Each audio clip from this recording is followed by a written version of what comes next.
ನಮಸ್ಕಾರ ಸ್ನೇಹಿತರೆ. ಕೊಕೋವಾ ಕೀಟಪೀಡೆಗಳ ಬಗ್ಗೆ ಕಲಿತಾ ಇದ್ವಿ. ಇವತ್ತಿನ ಒಂದು ತರಗತಿನಲ್ಲಿ ನಾವು ಈ ಕೊಕೋವಾಗೆ ಕಾಯಿಗೆ ಬರುವಂತ ಪೀಡೆಗಳು ಯಾವುವು? ಇಲ್ಲಿ ಪೀಡೆಗಳು ಅಂತ ಹೇಳ್ತಾ ಇದ್ದೀನಿ, ಬರೀ ಕೀಟಗಳಷ್ಟೇ ರೆಸ್ಟ್ರಿಕ್ಟ್ ಮಾಡ್ತಾ ಇಲ್ಲ. ಏಕೆಂದ್ರೆ ಇದನ್ನ ಕಟ್ಟ ಕಡೆನಲ್ಲಿ ಹೇಳ್ತೀನಿ ಯಾಕೆ ಪೀಡೆಗಳು ಅಂತ ಹೇಳಿದೆ ಅನ್ನೋದು.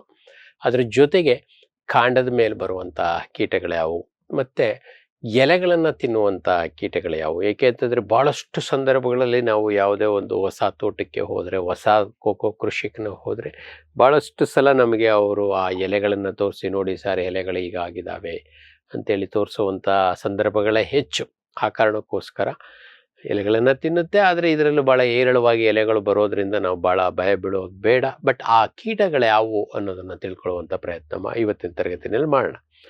ಇನ್ನು ಮೊದಲನೇದಾಗಿ ಈ ಕಾಯಿ ತಿನ್ನುವಂತ ಕೀಟಗಳು ಯಾವ್ಯಾವು ಅಂತಂದ್ರೆ, ಎರಡು ಕೀಟಗಳು ನಮ್ಮ ಕೊಕೋವಾ ಕಾಯಿಯನ್ನ ಬಹಳ ದೊಡ್ಡ ಪ್ರಮಾಣದಲ್ಲಿ ತಿನ್ನುತ್ತೆ. ಒಂದು ಬಹುಭಕ್ಷಕ, ನಮ್ಮ ಕೋನೋಗ್ಯಾಥಸ್ ಫಂಕ್ಟಿಫೆರಾಲಿಸ್ ಅಂತ ಹೇಳ್ಬಿಟ್ಟು, ಚುಕ್ಕೆ ಕಾಯಿ ಕೊರಕ ಅಂತ ಹೇಳ್ಬಿಟ್ಟು ನಮ್ಮ ಸೀಬೆನಲ್ಲಿ ಕಲ್ತಿದ್ದೀವಿ, ಅರಿಶಿನ ಶುಂಠಿನಲ್ಲಿ ಕಲ್ತಿದ್ದೀವಿ, ನಂತರ ಬಂದರೆ ಸೀಬೆಕಾಯಿನಲ್ಲಿ ಕಲ್ತಿದ್ದೀವಿ, ಅದರ ನಂತರ ಏನು ನಮ್ಮ ಏಲಕ್ಕಿಯಲ್ಲಿ ಕಲ್ತಿದ್ದೀವಿ. ಹೀಗೆ ಹಲವಾರು ಇನ್ನೂ ಬೇಕಾದಷ್ಟು ಬಗೆಯ ಹಣ್ಣುಗಳ ಮೇಲೆ ಇದು ಜೀವನ ಮಾಡುವಂಥದ್ದು. ಹರಳಿನಲ್ಲಿ ಇದು ಬಹಳಷ್ಟು ನಷ್ಟವನ್ನು ಉಂಟು ಮಾಡುವಂಥ ಒಂದು ಕೀಟ. ಇವೆಲ್ಲ ಹಲವಾರು ಬೆಳೆಗಳನ್ನು ತಿನ್ನುವಂಥದ್ದು. ನಮ್ಮ ಕೊಕೋವಾದಲ್ಲೂ ಕೂಡ ಇದು ಒಂದು ಪ್ರಮುಖವಾದಂಥ ಕೀಟ. ಈ ಕೊಕೋವಾದಲ್ಲಿ ಈ ಕೋನೋಗ್ಯಾಥಸ್ ಚುಕ್ಕೆ ಕಾಯಿ ಕೊರಕ ಬಂತು ಅಂತಂದ್ರೆ ಸಾಧಾರಣವಾಗಿ ಇದು ಎಲ್ಲೋ ಒಂದು ಕಡೆ ಕಾಯಿ ಮೇಲೆ ರಂಧ್ರವನ್ನ ಇಟ್ಟು, ಏಕೆಂದ್ರೆ ಕಾಯಿ ತೊಟ್ಟಿನ ಹತ್ರ ಇದು ಅಥವಾ ಕಾಂಡದ ಮೇಲೆ ಇದು ಮೊಟ್ಟೆಯನ್ನ ಇಡ್ತು ಅಂದ್ರೆ ಮರಿ ಹುಳ ಅದು ಬಂದು ಕಾಯಿಯನ್ನ ಕೊರೆದು ತಿನ್ನುತ್ತೆ. ಮತ್ತೆ ಆ ಕಾಯಿ ಕೊರೆದಂತ ಜಾಗದಲ್ಲಿ ಒಂದು ದೊಡ್ಡ ರಂಧ್ರ ನಮಗೆ ಕಾಣಿಸ್ತದೆ. ಆ ರಂಧ್ರದಿಂದ ಕಸ ಹೊರಗೆ ಬರ್ತಾ ಇರುತ್ತೆ. ಇದನ್ನ ಗುರುತಿಸೋದಕ್ಕೆ ಬಹಳ ಪ್ರಮುಖವಾದ ಚುಕ್ಕೆ ಕಾಯಿ ಕೊರಕದ ಹಾವಳಿ ಇತ್ತು ಅಂತಂದ್ರೆ ಕಾಯಿಯ ಯಾವ ಭಾಗದಲ್ಲಾದ್ರೂ ಆಗ್ಬೋದು, ಆದಷ್ಟು ಹೆಚ್ಚಾನೆಚ್ಚು ಇದು ನಮಗೆ ತೊಟ್ಟಿನ ಹತ್ರದಲ್ಲೇ. ಏಕೆ ಅಂತಂದ್ರೆ ಇದರ ಹಾವಳಿ ಹೆಚ್ಚಿರುತ್ತೆ. ಮತ್ತೆ ರಂಧ್ರದಿಂದ ಕಸ ಹೊರಗೆ ಬರ್ತಾ ಇರುತ್ತೆ. ಅದು ಹಸಿ ಕಸ ಇರ್ಬೋದು. ಕೆಲವೊಂದು ಸಲ ಈ ರಂಧ್ರ ಮೇಲ್ಭಾಗಕ್ಕಿತ್ತು ಅಂತಂದ್ರೆ ನಮಗೆ ಪುಡಿ ಏನೂ ಕಾಣೋದಿಲ್ಲ, ಆದ್ರೆ ಒಳಗಡೆ ರಸ, ಕೊಳತು ಹಣ್ಣಿಂದ ರಸ ಹೊರಗೆ ಸುರಿತಾ ಇರುತ್ತೆ. ಪುಡಿ ಬರೋದಿಲ್ಲ, ಪುಡಿ ಅಥವಾ ಕಸ ಹೊರಗೆ ಬರೋದಿಲ್ಲ, ಬಟ್ ರಸ ಹೊರಗೆ ಬರ್ತಾ ಇರುತ್ತೆ. ಇದೊಂದು ನಮಗೆ ವಿಶೇಷವಾಗಿ ಗುರುತು ಇಟ್ಕೊಳ್ಳಿಕ್ಕೆ ಬೇಕಾಗುವಂತ ಒಂದು ಇದು. ಏಕೆ ಅಂತಂದ್ರೆ ಇನ್ನೊಂದು ಕಾಯಿ ಕೊರಕೆ ಇದೆ, ಅದು ಬಂದಾಗ ನಿಮ್ಗೆ ಇದು ಗೊತ್ತಾಗುತ್ತೆ. ಇದ್ರ ಬಗ್ಗೆ ವಿವರ ಮತ್ತೇನು ಬೇಡ, ಈ ಡ್ಯಾಮೇಜ್ ಸಿಂಪ್ಟಮ್ ಅಷ್ಟೇ ತಿಳ್ಕೊಳ್ಳೋಣ. ಅದೇ ರೀತಿ ಇನ್ನೊಂದು ಕಾಯಿ ಕೊರಕ ನಮಗೆ ಇರುವಂಥದ್ದು ಅಂತಂದ್ರೆ ಕೋನೋಮಾರ್ಫಾ ಕ್ರಾಮೆಲ್ಲಾರಾ ಅಂತೇಳಿ ಇನ್ನೊಂದಿದೆ. ಇದೊಂದು ಬಹಳ ಸಣ್ಣದು. ನಮ್ಮ ಚುಕ್ಕೆ ಕಾಯಿ ಕೊರಕೆ ಲೆಕ್ಕ ಮಾಡಿಕೊಂಡ್ರೆ ಅದಕ್ಕಿಂತ ಅರ್ಧದಷ್ಟು ಗಾತ್ರದ ಒಂದು ಪತಂಗ. ಬಹಳ ಕಪ್ಪು ಬಣ್ಣ, ಹೆಚ್ಚಾನೆಚ್ಚು ಕಪ್ಪು ಬಣ್ಣವಿರುತ್ತೆ. ಅದೊಂದು ಆರೆಂಜ್ ಬಣ್ಣದಲ್ಲಿ ಇತ್ತು ಅಂತಂದ್ರೆ ಅಥವಾ ಗುಲಾಬಿ ಬಣ್ಣದ ಇದಾದ್ರೆ ಇದು ಅದಕ್ಕಿಂತ ಅರ್ಧ ಗಾತ್ರದ್ದು ಕಪ್ಪು ಬಣ್ಣ. ಮತ್ತೆ ಮಧ್ಯೆ ಅಲ್ಲೊಂದು ಸ್ವಲ್ಪ ಇಲ್ಲೊಂದು ಸ್ವಲ್ಪ ಬಿಳಿ ಮತ್ತೆ ಕೆಂಪು ಅಥವಾ ಆರೆಂಜ್ ಚುಕ್ಕೆಗಳು, ಅಲ್ಲೊಂದಿಲ್ಲಷ್ಟು ಬಣ್ಣದ ವೈಪರೀತ್ಯ ಬಹಳ ವಿಶೇಷವಾಗಿರುತ್ತೆ. ಬಹಳ ಸ್ಪಷ್ಟವಾಗಿ ಬಹಳ ಸಲ ಕಾಣಿಸೋದೇ ಇಲ್ಲ ಇದು, ಏಕೆಂದ್ರೆ ಕತ್ಲೆನಲ್ಲಿ ಗುರ್ತಿಸೋದಿಲ್ಲ. ಅದರ ಬಣ್ಣದಿಂದ ನಮಗೆ ಇದೊಂದು ಪತಂಗ ಇದೆ, ಮತ್ತೆ ಗಾತ್ರವು ಸಣ್ಣದಿರೋದ್ರಿಂದ ಗೊತ್ತಾಗೋದೇ ಇಲ್ಲ. ನಮ್ಮ ಚುಕ್ಕೆ ಕಾಯಿ ಕೊರಕದಷ್ಟೇ ಅಥವಾ ಅದಕ್ಕಿಂತ ಒಂದು 8-10 ದಿನ ಮೊದಲೇ ಇದು ಇದ್ರ ಜೀವನ ಚಕ್ರವನ್ನ ಮುಗಿಸ್ಬಿಡ್ತದೆ. ಇದ್ರದ್ದು ಒಂದು ವೈಶಿಷ್ಟ್ಯತೆ ಏನಪ್ಪಾ ಅಂತಂದ್ರೆ, ಇದರ ಹಾವಳಿ ಸಾಧಾರಣವಾಗಿ ನಮಗೆ ಕಾಯಿಯ ತೊಟ್ಟಿಂದ ದೂರದ ಭಾಗದಲ್ಲಿ ಇದರ ಹಾವಳಿ ಶುರುವಾಗುತ್ತೆ. ಒಂದು ಬಹಳ ಸಣ್ಣ ಒಂದು ಪಿನ್ ಹೋಲ್ ಅಂತ ಹೇಳ್ತೀವಿ, ಆರಂಭದಲ್ಲಿ ಮಾತ್ರ ಇದು ಹೊಳಕ್ಕೆ ಎಂಟರ್ ಆದದ್ದಷ್ಟೇ ನಮಗೆ ಆ ತೂತು ಅಲ್ಲೇ ಉಳ್ಕೊಳ್ಳುತ್ತೆ, ರಂಧ್ರ ಕಾಣಿಸುತ್ತೆ. ತದನಂತರ ಆ ರಂಧ್ರದಿಂದ ನಮಗೆ ರಸ ಆಚೆಗೆ ಬಂದದ್ದಾಗಲಿ ಕಾಣೋದಿಲ್ಲ ಅಥವಾ ಯಾವುದೇ ಹುಟ್ಟು ಉದುರೋದಿಲ್ಲ. ಬಟ್ ಒಂದು ಸಣ್ಣ ರಂಧ್ರ ಕಾಣಿಸುತ್ತೆ, ಬಹಳ ಸೂಕ್ಷ್ಮವಾಗಿ ಗಮನಿಸಬೇಕು. ಬಹಳ ಎದ್ದು ಕಾಣಿಸೋದಿಲ್ಲ, ಬಹಳ ಕೂಲಂಕುಷವಾಗಿ ಪರಿಶೀಲನೆ ಮಾಡಿದ್ರಷ್ಟೇ ಅಲ್ಲೊಂದು ರಂಧ್ರ ಕಾಣಿಸ್ತದೆ. ಆ ರಂಧ್ರ ಬಂದಾಗಿರೋ ಜಾಗದಲ್ಲಿ ನಾವೇನಾದರೂ ಈ ಕಾಯಿಯನ್ನು ಹೊಡೆದು ನೋಡಿದ್ರೆ ಒಳಗಡೆ ಸಿಕ್ಕಾಬಿಟ್ಟೆ ಅದನ್ನ ಕೊರೆದು ತಿಂದು ಒಳಗಿರುವಂಥ ಬೀಜಗಳನ್ನ, ಹಣ್ಣುಗಳನ್ನೆಲ್ಲ ಇದು ನಾಶ ಮಾಡಿರುತ್ತೆ. ಅದರ ಕಸ ಅಲ್ಲೇ ಉಳ್ಕೊಂಡಿರುತ್ತೆ, ಅದು ಯಾವತ್ತೂ ಈಚೆಗೆ ಬರೋದಿಲ್ಲ. ಮತ್ತೆ ಕೊಳ್ತಿರುವಂಥ ಸಂದರ್ಭಗಳು ತುಂಬ ಕಡಿಮೆ. ಏಕೆ ಅಂತಂದ್ರೆ ಆ ಸಣ್ಣ ರಂಧ್ರದ ಮುಖಾಂತರ ನೀರು ಹೊಳಕ್ಕೆ ಹೋಗೋ ಚಾನ್ಸಸ್ಸು ತುಂಬ ಕಡಿಮೆ ಇರ್ತದೆ. ಯೂಶಲಿ ಅದು ಕಾಯಿ ನೀರು ಹೊಳಕ್ಕೆ ಹೋಗೋದ ರೀತಿಯಲ್ಲೇ ಇದು ಒಳಕ್ಕೆ ಎಂಟ್ರಿಯನ್ನು ತಗೊಂಡಿರುತ್ತೆ. ಆ ಕಾರಣಕ್ಕೋಸ್ಕರ ನಮಗೆ ಇದು ನಮ್ಮ ಚುಕ್ಕೆ ಕಾಯಿ ಕೊರಕಕ್ಕಿಂತ ಇದು ವಿಭಿನ್ನವಾಗಿ ಕಾಣಿಸುತ್ತೆ. ಹೊರಗಡೆಯಿಂದ ನೋಡಲಿಕ್ಕೆ ಚೆನ್ನಾಗಿರೋ ರೀತಿನೇ ಕಾಣಿಸುತ್ತೆ. ಆದರೆ ಕಾಯಿ ಹೊಡೆದು ನೋಡಿದಾಗ ಬೀಜ ಬಿಡಿಸ್ಲಿಕ್ಕೆ ನಾವು ಕಾಯಿ ಹೊಡೆದು ನೋಡಿದಾಗಲಷ್ಟೇ ಇದರ ಹಾವಳಿ ನಮಗೆ ಗೊತ್ತಾಗುವಂಥದ್ದು. ಆದರೆ ಚುಕ್ಕೆ ಕಾಯಿ ಕೊರಕದಲ್ಲಿ ಗಿಡದಲ್ಲಿ ಇದ್ದಾಗಲೇ ಇದು ಹಾನಿಗೊಳಗಾಗಿದೆ ಅಂತೇಳಿ ನಾವು ಅದನ್ನು ಕಟಾವನ್ನೇ ಮಾಡ್ಕೊಳ್ಳೋದು ಬೇಡ, ಅಲ್ಲೇ ಬಿಟ್ಬಿಡೋದಕ್ಕೆ ಅವಕಾಶ ಇದೆ. ಆದರೆ ಇದು ನಮಗೆ ಕಟಾವು ಮಾಡಿಕೊಂಡು ಲೆಕ್ಕ ಮಾಡಿಕೊಂಡು ಅಲ್ಲಿ ತಗೊಂಡು ಹೋದಾಗ ನಮಗೆ ಕೈ ಕೊಡುವಂಥ ಒಂದು ಕಾಯಿ ಕೊರಕ. ಇದು ಈ ಒಂದು ವ್ಯತ್ಯಾಸ ನಾವು ತಿಳ್ಕೊಂಡ್ರೆ ಸಾಕು. ಇವೆರಡು ಕಾಯಿ ಕೊರಕಗಳನ್ನು ನಿರ್ವಹಣೆ ಮಾಡ್ಕೋತು ಅಂತಂದರೆ ನಾವು ನಮ್ಮ ಟೀ ಸೊಳ್ಳೆ ಅಥವಾ ಈ ಮೀಲಿಬಗ್ ತುಪ್ಪಳ ಕೀಟಗಳಿಗೆ ನಿರ್ವಹಣೆಯನ್ನು ಕೈಗೊಂಡಿದ್ರೆ ಅವು ಸ್ವಲ್ಪ ಮಟ್ಟಿಗೆ ಇದಕ್ಕೂ ಕೂಡ ಸಹಕಾರವನ್ನು ನೀಡ್ತವೆ. ಕೆಲವೊಂದಷ್ಟು ಸಂದರ್ಭಗಳಲ್ಲಿ ಅನಿವಾರ್ಯ ಅನಿಸಿದಾಗಷ್ಟೇ ಎಳೆ ಕಾಯಿ ಇದ್ದ ಸಂದರ್ಭದಲ್ಲಿ ನಾವು ಥಯಾಮೆಥಾಕ್ಸಾಮ್ ಅಥವಾ ಫಿಪ್ರೋನಿಲ್ ಇಂಥ ಕೀಟನಾಶಕ ಅಂತರ್ವ್ಯಾಪಿ ಕೀಟನಾಶಕಗಳನ್ನು ಬಳಸೋದ್ರಿಂದ ಕಾಯಿ ಕೊರಕದ ಹುಳು ಭಾಳ ದೊಡ್ಡ ಪ್ರಮಾಣದಲ್ಲಿ ಅಭಿವೃದ್ಧಿ ಆಗೋದನ್ನು ನಿರ್ವಹಣೆ ಮಾಡಲಿಕ್ಕೆ ಸಾಧ್ಯ ಇದೆ. ಇದ್ರ ಜೊತೆಗೆ ಬೆಳಕಿನ ಬಲೆಗಳನ್ನು ಏನಾದರೂ ನಮ್ಮ ತೋಟದಲ್ಲಿ ನಾವು ಅಳವಡಿಸ್ಕೊಂಡ್ರೆ ಆ ಬೆಳಕಿನ ಬಲೆಗಳಿಗೆ ಈ ಪತಂಗಗಳು ವಿಶೇಷವಾಗಿ ಆಕರ್ಷಿತವಾಗ್ತವೆ. ಅವುಗಳ ಚಟುವಟಿಕೆ ಇದೆಯಾ ಇಲ್ವಾ ಅನ್ನೋದು ಗೊತ್ತಾಗುತ್ತೆ. ಅದನ್ನು ನೋಡಿಕೊಂಡು ನಾವು ಮುಂದಿನ ಕ್ರಮ ಕೈಗೊಳ್ಬೋದಾ ಬೇಡವಾ ಅನ್ನೋದನ್ನು ನಿರ್ಧರಿಸೋಕ್ಕೂ ಕೂಡ ನಮಗೆ ಸಹಾಯ ಆಗುತ್ತೆ. ನಮ್ಮ ಪರಿಸರದಲ್ಲಿ ಏನಾದರೂ ನೈಸರ್ಗಿಕ ಶತ್ರುಗಳು ಭಾಳ ಏರಳವಾಗಿದ್ದಾವೆ ಅಂತಂದರೆ ಇವುಗಳ ಮೊಟ್ಟೆಗಳನ್ನೇ ಅವು ತಿನ್ಕೊಬಿಡ್ತವೆ. ಏಕೆ ಅಂತಂದರೆ ಈ ಪತಂಗಗಳು ಕಾಯಿಗಳ ಮೇಲೆ ಅಥವಾ ಕಾಂಡದ ತೊಟ್ಟಿನ ಹತ್ರ ಮೊಟ್ಟೆಯನ್ನು ಇಡೋದ್ರಿಂದ ಆ ಮೊಟ್ಟೆಗಳು ಸಿಕ್ಕರೆ ಅವು ತಿಂದು ನಾಶ ಮಾಡ್ತವೆ. ಇವು ಮರಿಯಾಗಿ ಕಾಯಿ ಕೊರೆಯುವಂಥ ಅವಕಾಶವನ್ನೇ ನಮಗೆ ಕೊಡೋದಿಲ್ಲ. ಹಾಗಾಗಿ ಇಲ್ಲಿ ರಾಸಾಯನಿಕಗಳ ಬಳಕೆ ಅನಿವಾರ್ಯವೇನಿಲ್ಲ. ಅದರ ಜೊತೆಗೆ ಈ ಕಾಯಿಗಳು ಬಾಧೆಗೊಳಗಾದಂಥ ಕಾಳೆಗಳನ್ನು ನಾವು ಕಟಾವು ಮುಗಿದ ತಕ್ಷಣ ಅವುಗಳನ್ನೆಲ್ಲ ಸ್ವಚ್ಛ ಮಾಡಬೇಕು. ನೆಲದಲ್ಲಿ ಅಗೆತ ಅಥವಾ ಉಳುಮೆಯನ್ನು ಮಾಡಿ ಅಲ್ಲಿರುವಂಥ ಕೋಶಾವಸ್ಥೆಗಳನ್ನು ನಾಶ ಮಾಡುವಂಥದ್ದನ್ನ ಕ್ರಮವನ್ನು ನಾವು ಕೈಗೊಂಡ್ರೆ, ಅಥವಾ ಅನಿವಾರ್ಯ ಅನಿಸಿದ್ರೆ ಮಣ್ಣಿಗೆ ನಮ್ಮ ಮೆಟ್ರೈಸಿಯಂ ಅನ್ನುವಂಥ ಶಿಲೀಂಧ್ರವನ್ನು ಮಣ್ಣಿಗೆ ಸೇರಿಸಿದ್ರೆ ಅಲ್ಲಿರುವಂಥ ಕೋಶಗಳು ಪತಂಗ ಆಗುವಂಥ ಚಾನ್ಸಸ್ಗಳನ್ನು ತುಂಬ ಕಡಿಮೆ ಮಾಡೋದಕ್ಕೆ ನಮಗೆ ಅವಕಾಶ ಇದೆ. ಅಥವಾ ನಮ್ಮ ತೋಟದಲ್ಲಿ ಏನಾದರೂ ನಾವು ಕೋಳಿಗಳನ್ನು ಸಾಕೊಂಡಿತ್ತು ಅಂತಂದರೆ ಅವು ಕೂಡ ಈ ಒಂದು ಕೀಟಗಳನ್ನು ಭಾಳ ಪರಿಣಾಮಕಾರಿಯಾಗಿ ನಿರ್ವಹಣೆ ಮಾಡಲಿಕ್ಕೆ ನಮಗೆ ಸಹಾಯ ಮಾಡುತ್ತೆ. ಇನ್ನು ನಮ್ಮ ಕಾಂಡ ಕೊರಕಕ್ಕೆ ಬಂತು ಅಂತಂದರೆ, ನಾವು ಈಗಾಗಲೇ ಕಾಫಿನಲ್ಲಿ ಕಳೆದ 2-3 ಸಂಚಿಕೆಗಳ ಹಿಂದೆ ಅಷ್ಟೇ ಕಲ್ತ್ಕೊಂಡಿದ್ದೀವಿ. ಕಾಫಿಯ ಕೆಂಪು ಕಾಂಡ ಕೊರಕ, ಇದು ಕೂಡ ಕೊಕೋ ಒಂದು ಕೂಡ ಭಾಳ ಪ್ರಮುಖವಾದಂಥ ಆಸರೆ ಸಸ್ಯ. ಕಾಫಿನಲ್ಲಿ ಇದು ಅತ್ಯಂತ ತೃಣಕೀಟ ಅನಿಸಿದ್ರೂ ಸಹ ಇತ್ತೀಚಿನ ದಿನಗಳಲ್ಲಿ ನಮ್ಮ ಬೆಳೆ ವೈವಿಧ್ಯತೆಗಳು ಹೆಚ್ಚಾಗ್ತಾ ಇರೋದ್ರಿಂದ ಮತ್ತು ಕೊಕೋವಾ ಬಯಲುಸೀಮೆಗೂ ಹೆಚ್ಚಾಗ್ತಾ ಇರೋದ್ರಿಂದ, ಬಯಲುಸೀಮೆನಲ್ಲಿ ಇತರ ಆಸರೆ ಸಸ್ಯಗಳು ಭಾಳ ಹೆಚ್ಚಿರೋದ್ರಿಂದ ನಾವು ಕೊಕೋವಾ ಬೆಳೀತಾ ಇದ್ದೀವಿ ಅಂತಂದಾಗ ಇತರೆ ಆಸರೆ ಸಸ್ಯಗಳಾದಂಥ ಕಾಫಿ ಇರ್ಬೋದು, ಅಥವಾ ನಮ್ಮ ಸರ್ವೆ ಅಥವಾ ಗಾಳಿ ಮರ ಇರ್ಬೋದು, ಅಥವಾ ನಮ್ಮ ಮಹಾಗನಿ ಮರ ಇರ್ಬೋದು, ಅಥವಾ ಬೆಣ್ಣೆ ಹಣ್ಣು ಇರ್ಬೋದು, ಇವುಗಳಿದಾವ ಅನ್ನೋದನ್ನು ಭಾಳ ವಿಶೇಷವಾಗಿ ಗಮನಿಸ್ಕೊಂಡು ಇದಕ್ಕೆ ನಿರ್ವಹಣಾ ಕ್ರಮಗಳನ್ನು ಕೈಗೊಳ್ಳೋದಕ್ಕೆ ನಾವು ಸಿದ್ಧತೆಯನ್ನು ಮಾಡ್ಕೋಬೇಕು. ಈಗಾಗಲೇ ನಾನು ಹೇಳ್ದಂಗೆ ಇದು ಬಂತು ಅಂತಂದರೆ ಯೂಶಲಿ ಆ ಕಾಂಡದಲ್ಲಿ ಎಲ್ಲಿ ಎಂಟ್ರಿ ಆಗಿರುತ್ತೋ ಅಲ್ಲಿಂದ ಒಂದು ಗೋಂದಿನ ರೀತಿ ಇದು ಬರುತ್ತೆ. ಕೆಲವೊಂದಷ್ಟರಲ್ಲಿ ಹೊಟ್ಟು ಸಹ ಉದುರ್ತಾ ಇರುತ್ತೆ. ಅಂಥ ಜಾಗಕ್ಕೆ ಒಂದು ತಂತಿಯನ್ನು ಚುಚ್ಚಿ ಒಳಗಿರುವಂಥ ಹುಳವನ್ನು ಸಾಯಿಸಬೇಕು. ತದನಂತರ ಹುಳ ಸಾಯದೆ ಹೋಗಲಿ ಅದಕ್ಕೆ ಇಮಿಡಾಕ್ಲೋಪ್ರಿಡ್ ಪ್ರತಿ ಲೀಟ್ರ್ ನೀರಿಗೆ 10 ml ಇಮಿಡಾಕ್ಲೋಪ್ರಿಡ್ ಇದನ್ನು ಮಾಡಿಕೊಂಡು ಅದನ್ನು ಕಡಿಮೆ ಲೆಕ್ಕದಲ್ಲಿ 5 ml ಇಂಜೆಕ್ಷನ್ ಸಿರಿಂಜಿಗೆ 0.5 ml ಇಮಿಡಾಕ್ಲೋಪ್ರಿಡನ್ನು ತಗೊಂಡು ಬೆರೆಸ್ಕೊಂಡು ಅದನ್ನು ಆ ರಂಧ್ರದೊಳಗೆ ಸೇರಿಸಿ ಅದನ್ನು ರಂಧ್ರವನ್ನು ಮುಚ್ಚಬೇಕು. ಮುಚ್ಚೋದಕ್ಕೆ ಹಸಿ ಸೆಗಣಿ ಭಾಳ ಸರಳ ವಿಧಾನ. ಹಸಿ ಸೆಗಣಿ ಇಲ್ಲಂದ ಸಂದರ್ಭಗಳಲ್ಲಿ ಕೆಂಪು ಮಣ್ಣು ಅಥವಾ ಅಂಟು ಮಣ್ಣನ್ನು ಬಳಸ್ಕೊಂಡು ಅದಕ್ಕೆ ಇಮಿಡಾಕ್ಲೋಪ್ರಿಡ್ ಮತ್ತು COC ಮಿಶ್ರಣ ಮಾಡಿ ಅದನ್ನು ನಾವು ಆ ರಂಧ್ರವನ್ನು ಮುಚ್ಚೋದಕ್ಕೆ ಬಳಸೋದ್ರಿಂದ ಭಾಳ ಪರಿಣಾಮಕಾರಿಯಾಗಿ ಈ ಕೀಟವನ್ನು ನಿರ್ವಹಣೆ ಮಾಡಲಿಕ್ಕೆ ಅವಕಾಶ ಇದೆ. ಇನ್ನೊಂದು ಬಹುಭಕ್ಷಕ ಕೀಟ ನಮ್ಮ ಕೊಕೋವಾ ಗಿಡಕ್ಕೆ ತೊಂದರೆ ಕೊಡುವಂಥದ್ದು. ಗಿಡ ಎಳೆ ಸಸ್ಯಗಳಿಗಾಗಿದ್ರೂ ಆಗಿರ್ಬೋದು, ಪ್ರಾಯದ 1 ವರ್ಷ 2 ವರ್ಷ ಆಗಿರ್ಬೋದು, ಅಥವಾ ಕೆಲವೊಂದಷ್ಟು ಸಲ ಅವು ಬಲ್ತಾಗ ರೆಂಬೆಗಳು ಸುಮಾರು ಒಂದು ರೆಟ್ಟೆಗಿಂತ ಸಣ್ಣ ಇರುವಂಥ ರೆಂಬೆಗಳಿಗೆ ವಿಶೇಷವಾಗಿ ಇದು ದಾಳಿಯನ್ನು ಮಾಡುತ್ತೆ. ನಮ್ಮ ರೆಟ್ಟೆಗಿಂತ ದಪ್ಪ ಜಾಸ್ತಿ ಆಯಿತು ಅಂತಂದರೆ ಅಂಥವಕ್ಕೆ ಇವು ಅಷ್ಟು ಇದು ಮಾಡೋದಿಲ್ಲ. ಇದು ಕಾಂಡದ ಸುತ್ತ ಏನು ಒಂದು ರೆಟ್ಟೆ ಗಾತ್ರ ಇರುವಂಥ ಕಾಂಡಗಳನ್ನಷ್ಟೇ ಸೆಲೆಕ್ಟ್ ಮಾಡಿಕೊಂಡು ಸುತ್ತ ಒಂದು ರೌಂಡು ಉಂಗುರ ಆಕಾರದಲ್ಲಿ ಒಂದು ಪ್ರೌಢದುಂಬಿ ಈ ತೊಗಟೆಯನ್ನು ಕೊರೆದುಬಿಟ್ಟು ಅದರ ಕೆಳಗಡೆ ಮೊಟ್ಟೆಯನ್ನು ಇಡುತ್ತೆ. ಆ ಕೊರೆದ ಮೊಟ್ಟೆ ಇರುತ್ತಂಥ ಸಂದರ್ಭದಲ್ಲಿ ಉಂಗುರಾಕಾರದಲ್ಲಿ ಏನು ಕಟ್ ಮಾಡಿರುತ್ತೋ ಅದರಿಂದ ಮೇಲ್ಭಾಗ ನಮಗೆ ಭಾಳ ಒಂದು ವಾರ 15 ದಿನದಲ್ಲೇ ಒಣಗೋಗಿ ಸತ್ತೋಗುತ್ತೆ. ಅದರಿಂದ ಬಂದಂಥ ಮರಿಗಳು ಕೆಳಗಡೆಯಿಂದ ಕಾಂಡವನ್ನು ಕೊರೆದು ನಾಶ ಮಾಡ್ತವೆ. ಆ ಕಾರಣಕ್ಕೋಸ್ಕರ ಇಲ್ಲಿ ಪ್ರೌಢ ದುಂಬಿಯೂ ಕೂಡ ನಮಗೆ ತೊಂದರೆ ಮಾಡುತ್ತೆ. ಅದೇ ರೀತಿ ಅದರ ಮರಿಹುಳ ಕಾಂಡ ಕೊರಕವಾಗಿ ಕೆಲಸ ಮಾಡುತ್ತೆ. ಈ ಕಾಂಡ ಕೊರಕದ ನಿರ್ವಹಣೆಗೆ ನಮಗೆ ಮೊದಲನೇ ಲಕ್ಷಣ ಸುಮಾರು ಆಗಸ್ಟ್ ಸೆಪ್ಟೆಂಬರ್ ತಿಂಗಳಿನಲ್ಲಿ ಇದರ ಹಾವಳಿ ನಮಗೆ ಪ್ರೌಢ ದುಂಬಿ, ಇದು ವರ್ಷಕ್ಕೆ ಒಂದೇ ಸಂತತಿ ಬರುವಂಥದ್ದು. ಆಗಸ್ಟ್ ಸೆಪ್ಟೆಂಬರ್ ತಿಂಗಳಿನಲ್ಲಿ ನಮ್ಮ ದಕ್ಷಿಣದ ಪ್ರಾಂತ್ಯದಲ್ಲಿ ಅಥವಾ ಮಲೆನಾಡಿನ ಪ್ರಾಂತ್ಯದಲ್ಲಿ ಹೆಚ್ಚಾಗಿ ಕಾಣಿಸ್ಕೋತದೆ. ಮತ್ತು ಈ ದುಂಬಿ ನಮ್ಮ ಕೊಕೋವಾ ಅಲ್ಲದೇನೂ ಕೂಡ ದ್ರಾಕ್ಷಿ, ದಾಳಿಂಬೆ, ಮಾವು ಈ ಬೆಳೆಗಳಲ್ಲೂ ಕೂಡ ಅಕೇಶನಲ್ಲಿ ಅವಾಗವಾಗ ಕಾಣಿಸ್ತದೆ. ಅಥವಾ ಪ್ರಮುಖ ಕೀಟ ಅಲ್ಲ, ಬಟ್ ಅಲ್ಲಿ ಕಾಣಿಸ್ಕೋತದೆ.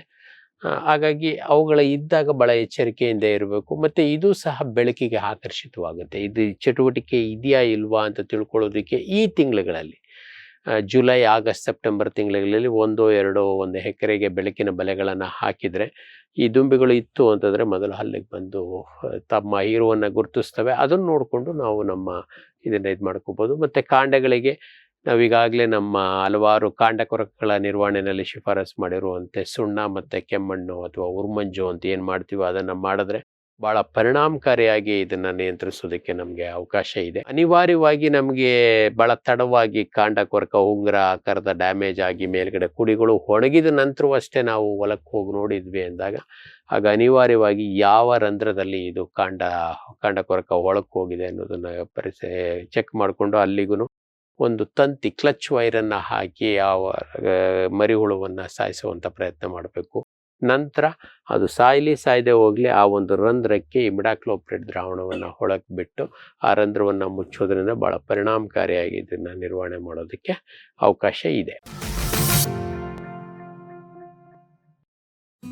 ಫ್ಯೂಚರ್ ಬಯೋಟೆಕ್ ಸಾವಯವ ಕೃಷಿಯ ವೇಗವರ್ಧಕ. ಪೋಷಕಾಂಶ ಪೂರೈಕೆಗೆ ಎನ್ಪಿಕೆ ಕಲ್ಚರ್, ವ್ಯಾಮ್, ಪಿಎಸ್ಪಿ ಮತ್ತು ಕೆಎಂಬಿ. ಜೈವಿಕ ರೋಗ ಕೀಟ ನಿಯಂತ್ರಣಕ್ಕೆ ಟ್ರೈಕೋಡರ್ಮಾ, ಸೂಡೋಮೊನಾಸ್. ಸಾವಯವ ಗೊಬ್ಬರ ಉತ್ಪಾದನೆಗೆ ಕಾಂಪೋಸ್ಟ್ ಕಲ್ಚರ್. ಹೂವು ಕಾಯಿ ಉದುರುವ ಸಮಸ್ಯೆಗೆ ಕಾಮಧೇನು ಮತ್ತು ಸತ್ವ. ಮಣ್ಣಿನ ಆರೋಗ್ಯ ವೃದ್ಧಿಗೆ ಫ್ಯೂಚರ್ ಬಯೋಟೆಕ್, ಧಾರವಾಡ.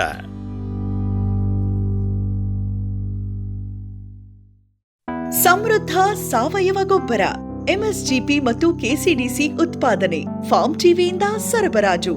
ಅತಿ ಕಡಿಮೆ ಬೆಲೆಗೆ ಅತ್ಯುತ್ತಮ ಗೊಬ್ಬರ.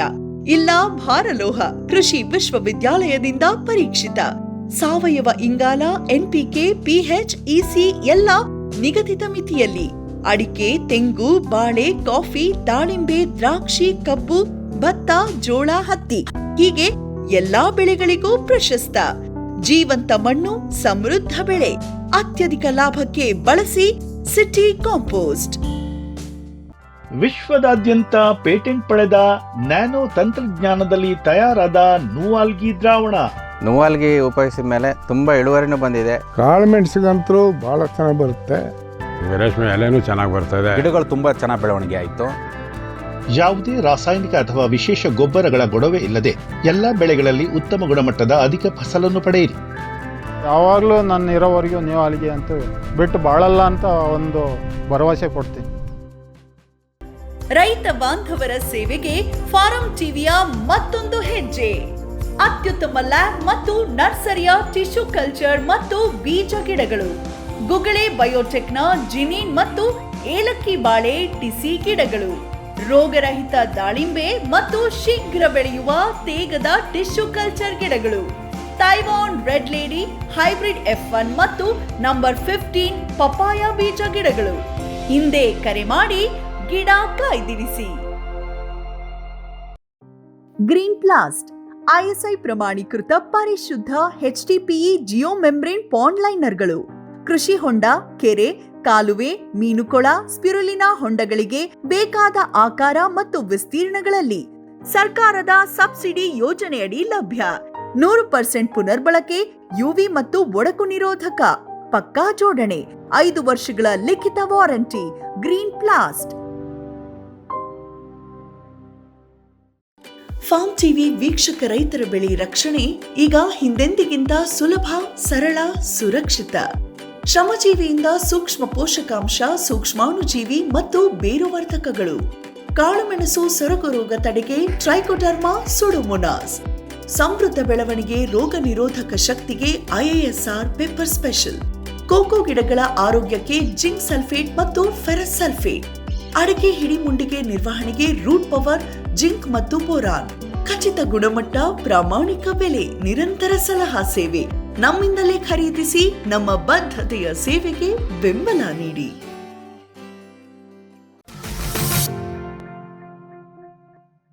ಇನ್ನು ಈ ಕೀಟದಲ್ಲಿ ಮೊದಲೇ ಆರಂಭದಲ್ಲಿ ನಾನು ಹೇಳ್ದಂಗೆ ಎಲೆಗಳನ್ನು ತಿನ್ನುವಂಥ ಹಲವಾರು ಕೀಟಗಳಿದ್ದಾವೆ. ಅದರಲ್ಲೂ ನಮ್ಮ ರೈಮ್ಯಾಂಡ್ರಿಯಾ ಜೊತೆಗೆ ಸೇರಿದಂಥ 2 ಈ ಕಂಬಳಿ ಹುಳುಗಳು, ಲೈಮ್ಯಾಂಡ್ರಿಯಾ ಹ್ಯಾಂಪ್ಲಾ ಮತ್ತು ಲೈಮ್ಯಾಂಡ್ರಿಯಾ ಅಬ್ಸ್ಕ್ಯಾಟಾ ಮತ್ತು ಲೈಮ್ಯಾಂಡ್ರಿಯಾ ಡಿಸ್ಪ್ಯಾರಿಗೆ ಬಹಳಷ್ಟು ಜಾತಿಯ ಕೀಟಗಳು ಇವೆ. ಇದನ್ನೇ ತಿನ್ನಬೇಕು ಅಂತಿಲ್ಲ. ಇವು ಬಹುತೇಕ ಬಹುಭಕ್ಷಕ ಕೀಟಗಳು. ಯಾವುದೇ ಕಳೆ ಆಗಲಿ ಬೆಳೆ ಆಗಲಿ ಏನೋ ಸಿಕ್ಕರೆ ಅದು ಬದುಕೊಂಡು ತಿನ್ಕೋತಾ ಇರ್ತವೆ. ಆದರೆ ನಮ್ಮ ಕೊಕೋವಾ ಗಿಡ ಸಿಕ್ತು, ಅದರಲ್ಲೂ ಎಳೆ ಪ್ರಾಯದ ಗಿಡ ತಿಂತು ಅಂತಂದರೆ ಭಾಳಷ್ಟು ಸಲ ಅವುಗಳನ್ನು ಕೆರೆದು ಎಲೆಗಳನ್ನು ತಿಂದು ಹಾಕಿಬಿಡ್ತವೆ. ಸಣ್ಣ ಸಣ್ಣ ಸಣ್ಣ ಸಣ್ಣ ರಂಧ್ರಗಳನ್ನು ಮಾಡಿ ಭಾಳಷ್ಟು ಬಾಧೆಯನ್ನು ಉಂಟು ಮಾಡುತ್ತೆ. ಗಿಡಗಳ ಬೆಳವಣಿಗೆ, ಎಳೆ ಪ್ರಾಯದ ಗಿಡಗಳ ಬೆಳವಣಿಗೆ ಭಾಳ ನಷ್ಟವನ್ನು ಉಂಟು ಮಾಡ್ತವೆ. ಹಾಗಾಗಿ ಹೊಸದಾಗಿ ನಾಟಿ ಮಾಡೋದಂಥದ್ದಲ್ಲಿ 1 ರಿಂದ 2 ವರ್ಷದವರೆಗೆ ವಿಶೇಷ ಕಾಳಜಿಯನ್ನು ನಾವು ತಗೋಬೇಕು. ಇವುಗಳ ನಿರ್ವಹಣೆಗೆ ಭಾಳ ಪರಿಣಾಮಕಾರಿಯಾದಂಥ ವಿಧಾನ ಅಂತಂದರೆ ಇವು ತಕ್ಷಣವೇ ದಾಳಿ ಆರಂಭದಲ್ಲೇ ನಾವು ಇದಕ್ಕೆ ನಮ್ಮ ಡೈಪೆಲನ್ನು ಸಿಂಪರಣೆ ಮಾಡೋದ್ರಿಂದ ಈ ಹುಳುಗಳನ್ನು ನಿರ್ವಹಣೆ ಮಾಡೋದು ಸಾಧ್ಯ. ಅದಕ್ಕೆಲ್ಲದಕ್ಕಿಂತ ಇನ್ನೊಂದು ಪ್ರಮುಖ ಅಂಶ ಅಂದರೆ ಬಹುತೇಕ ಸಂದರ್ಭಗಳಲ್ಲಿ ಇವು ಗುಂಪಿನಲ್ಲಿ ಇರ್ತವೆ. ಆರಂಭಿಕ ಹಂತದಲ್ಲಿ ಈ ಗುಂಪನ್ನೇ ಗುರುತಿಸಿ ಆ ಒಂದು ಎಲೆಯನ್ನು ಕಿತ್ತು ನಾವು ನಾಶ ಮಾಡಿಬಿಟ್ರೆ ಈ ಹುಳುಗಳನ್ನು ಭಾಳ ಪರಿಣಾಮಕಾರಿಯಾಗಿ ನಿರ್ವಹಣೆ ಮಾಡಲಿಕ್ಕೂ ಸಾಧ್ಯ ಇದೆ. ಅನಿವಾರ್ಯ ಅಂತಂದರೆ ಅತ್ಯಂತ ಕಡಿಮೆ ವೆಚ್ಚದ ಎಮಾಮೆಕ್ಟಿನ್ ಬೆಂಜೋಯೇಟ್ ಇರ್ಬೋದು ಅಥವಾ ಥಯಾಮೆಥಾಕ್ಸಾಮ್ ಸಿಂಪರಣೆ ಕೂಡ ನಮಗೆ ಇಲ್ಲಿ ಸಹಾಯ ಮಾಡುತ್ತೆ. ಈಗಾಗಲೇ ನಾವು ಬೇರೆ ಯಾವುದೋ ಒಂದು ಟೀ ಸೊಳ್ಳೆಗೋ ಅಥವಾ ತುಪ್ಪಳ ಕೀಟಕ್ಕೋ ಈ ರಾಸಾಯನಿಕಗಳನ್ನು ಬಳಸ್ತಾ ಇದ್ರೆ ಇದಕ್ಕೆ ಆದಂಥ ವಿಶೇಷವಾದ ಅವಶ್ಯಕತೆ ಇರೋದಿಲ್ಲ. ಅಥವಾ ಜೈವಿಕವಾಗಿ ನಾವು ಮೆಟ್ರೈಸಿಯಮನ್ನು ಬಳಸ್ತಾ ಇದ್ದೀವಿ ಅಥವಾ ಬಿವೇರಿಯಾ ಬಳಸ್ತಾ ಇದ್ದೀವಿ ಅಂದರೆ ಅವು ಕೂಡ ಈ ಒಂದು ಕೀಟಗಳನ್ನು ಭಾಳ ಪರಿಣಾಮಕಾರಿಯಾಗಿ ನಿರ್ವಹಣೆ ಮಾಡ್ತವೆ. ಆದರೆ ಈ ಹುಳುಗಳು ಡ್ಯಾಮೇಜ್ ಮಾಡ್ತವೆ ಅನ್ನೋದಷ್ಟೇ ಮಾಹಿತಿ ಇರಲಿ. ಅದರ ನಿರ್ವಹಣೆ ಬಗ್ಗೆ ನಂತರ ನಮ್ಮ ಪರಿಸ್ಥಿತಿ, ನಮ್ಮ ಬೇಳೆ ಪೇಟೆಗಳು, ನಾವು ಕೈಗೊಂಡಿರೋ ಕ್ರಮಗಳನ್ನು ನೋಡಿಕೊಂಡು ನಾವು ಇದು ಮಾಡೋಣ. ಇದಲ್ಲದೇನೂ ಕೂಡ ನೈಸರ್ಗಿಕ ಶತ್ರುಗಳೇನಾದರೂ ನಮ್ಮ ಪರಿಸರದಲ್ಲಿ ಇತ್ತು ಅಂತಂದರೆ ಅವು ಕೂಡ ಭಾಳ ಪರಿಣಾಮಕಾರಿಯಾಗಿ ಈ ಒಂದು ಎಲೆ ತಿನ್ನುವಂಥ ಹುಳುಗಳನ್ನು ನಿರ್ವಹಣೆ ಮಾಡಲಿಕ್ಕೆ ನಮಗೆ ಸಹಾಯ ಮಾಡ್ತದೆ. ಇನ್ನು ಕಡೆಯದಾಗಿ ನಾನು ಯಾಕೆ ಆರಂಭದಲ್ಲೇ ಹೇಳಿದೆ ಅಂದರೆ ಬರೀ ಪೀಡೆಗಳು, ಸಾಧಾರಣವಾಗಿ ನಾನು ಕೀಟ ಪೀಡೆಗಳು ಅಂತ ಇದ್ದೆ. ಆದರೆ ಈ ಒಂದು ತರಗತಿ ಆರಂಭದಲ್ಲಿ ಪೀಡೆಗಳು ಅಂತ ಯಾಕೆ ಹೇಳಿದೆ ಅಂತಂದರೆ ಭಾಳಷ್ಟು ಸಲ ನೀವು ಕಾಯಿಯನ್ನು ಬಿಡಿಸ್ಬೇಕು ಅಂತೇಳಿ ಕೋಕೋವಾ ತೋಟಕ್ಕೆ ಹೋದಾಗ, ಮರದ ಬಳಿ ಹೋದಾಗ ಕೆಲವೊಂದಷ್ಟು ಕಾಯಿಗಳು ಮೇಲೆ ಗಾಯ ಆಗಿರುತ್ತೆ. ಭಾಳ ಹಗಲವಾದ ಗಾಯ, ಒಳಗಡೆ ಏನೂ ಇರೋದಿಲ್ಲ, ಖಾಲಿ ಇರುತ್ತೆ. ಖಾಲಿ ಕರ್ಟ ಅಷ್ಟೇ ನಿಮಗೆ ಸಿಗುತ್ತೆ. ಅದು ಯಾಕಾಗಾಯಿತು ಅಂತೇಳಿ ಆ ಕರ್ಟದಲ್ಲಿ ಇರುವಂಥ ರಂಧ್ರದ ಮೇಲೆ ಅಲ್ಲಿ ದಾಳಿ ಮಾಡಿರೋರು ಯಾರು ಅಂತೇಳಿ ನಾವು ಗುರುತಿಸ್ಬೋದು.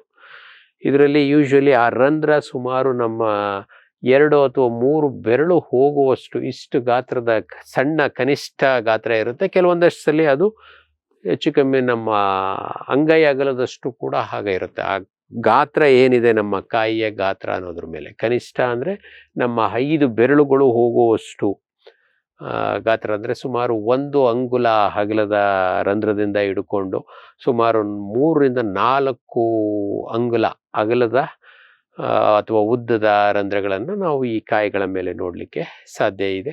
ಅದನ್ನು ನೀವು ನೋಡಿದ್ರೆ ಒಳಗಿರುವಂಥ ಕಾಯಿಗಳು ಕೆಲವೊಂದಷ್ಟಲ್ಲಿ ಸಂಪೂರ್ಣವಾಗಿ ಖಾಲಿಯಾಗಿದ್ದರೆ ಕೆಲವೊಂದು ಸಂದರ್ಭದಲ್ಲಿ ಅಲ್ಪ ಸ್ವಲ್ಪ ಅಷ್ಟೇ ಅವು ತಿಂದು ಹೋಗಿರ್ತವೆ. ಈ ತಿಂದಿರೋರು ಯಾರು ಅಂತ ಅನ್ನೋದನ್ನು ನಾವು ಆ ರಂಧ್ರ ಎಲ್ಲಿದೆ ಅನ್ನೋದ್ರ ಮೇಲೆ ನಿರ್ಧರಿಸ್ತೇವೆ.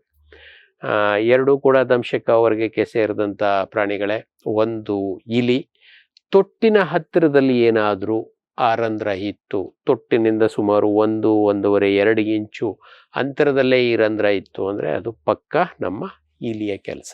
ಅದೇನಾದರೂ ರಂಧ್ರ ಈ ನಮ್ಮ ಕಾಯಿಯಿಂದ ತೊಟ್ಟಿನಿಂದ ತುಂಬ ದೂರದಲ್ಲಿ ಅಥವಾ ಕಾಯಿಯ ಮಧ್ಯಭಾಗದಿಂದ ಈ ಭಾಗಕ್ಕಿತ್ತು ಅಂತಂದರೆ ಅದು ಹೆಚ್ಚಾಗಿ ನಮ್ಮ ಅಳಿಲಿನ ಒಂದು ಕೆಲಸ. ಇದೊಂದು ವ್ಯತ್ಯಾಸ ಬಿಟ್ಟರೆ 2 ಬಾಧೆ ಮಾಡುವಂಥದ್ದು ಸಾಧಾರಣ. ಈ ಅಳಿಲುಗಳು ಮತ್ತು ಇಲಿಗಳನ್ನು ನಿರ್ವಹಣೆ ಮಾಡೋದಕ್ಕೆ ಅತ್ಯಂತ ಪರಿಣಾಮಕಾರಿಯಾದಂಥ ಕ್ರಮ ಅಂತಂದರೆ ನಮ್ಮಲ್ಲಿ ಸ್ವಚ್ಛತೆಯನ್ನು ಕಾಪಾಡ್ಕೊಳ್ಳೋದು, ಕಳೆ ಕಸಗಳು ಮತ್ತು ಒಣಗಿದ ಸಾವಯವ ಪದಾರ್ಥಗಳು ಅಲ್ಲೇ ಬಿದ್ದು ಒದ್ದಾಡೋದನ್ನು ಅವಾಯ್ಡ್ ಮಾಡಿ ಸ್ವಚ್ಛವಾಗಿ ಇಟ್ಕೊಂತು ಅಂತಂದರೆ ಇಲಿಗಳು ಭಾಳ ಸರಳವಾಗಿ ನಮ್ಮ ತೋಟದಲ್ಲಿ ಔತ್ಕೊಂಡಿರೋದಕ್ಕೆ ಆಗೋದಿಲ್ಲ. ಅಥವಾ ಅಳಿಲುಗಳು ಅಂಥ ಪರಿಸರದಲ್ಲಿ ಭಾಳ ಫ್ರೀಯಾಗಿ ಅಡ್ಡಾಡೋದಕ್ಕೆ ಹೆದರುತ್ತವೆ. ಈ ಒಂದು ಪರಿಸರವನ್ನು ನಮ್ಮ ಇದರಲ್ಲಿ ಇಟ್ಕೋಬೇಕು. ಮತ್ತು ಈ ಅಳಿಲುಗಳು ವಿಶೇಷವಾಗಿ ಇತ್ತು ಅಂತಂದರೆ ಅವುಗಳಿಗೆ ತಿನ್ನೋದಕ್ಕೆ ಬೇರೆ ಏನಾದರೂ ಆಲ್ಟರ್ನೇಟ್ ವ್ಯವಸ್ಥೆಗಳನ್ನು ನಾವು ಬೇರೆ ಹಣ್ಣಿನ ಗಿಡಗಳನ್ನು ಹಾಕ್ಕೊಂಡ್ರೆ ಅವುಗಳು ನಮ್ಮ ಇದಕ್ಕೆ ಅಷ್ಟು ಬರೋದಿಲ್ಲ. ಏನೂ ಸಿಕ್ಕಲಿಲ್ಲ ಅಂತಂದಾಗ ನಮ್ಮ ಕೊಕೋವಾ ಗಿಡಕ್ಕೆ ಭಾಳಷ್ಟು ನಷ್ಟವನ್ನು ಉಂಟು ಮಾಡ್ತವೆ.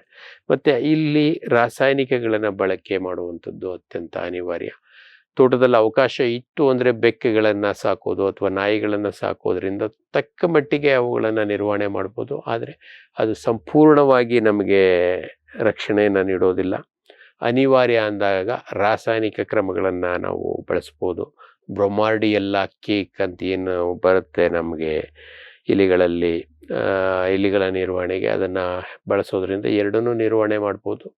ಆದರೆ ಇಲಿಗಳ ಬಗ್ಗೆ ಕಾಳಜಿ ವಹಿಸಿದ್ರು ಅಳಿಲಿನ ಬಗ್ಗೆ ನಮ್ಮ ಪರಿಸರವಾದಿಗಳು ನಮ್ಮ ಮೇಲೆ ಸ್ವಲ್ಪ ಅಟ್ಯಾಕ್ ಮಾಡ್ಬೋದು. ಇಲ್ಲಿ ಭಾಳ ಎಚ್ಚರಿಕೆಯಿಂದ ನಾವು ಕ್ರಮ ಕೈಗೊಳ್ಬೇಕಾಗ್ತದೆ.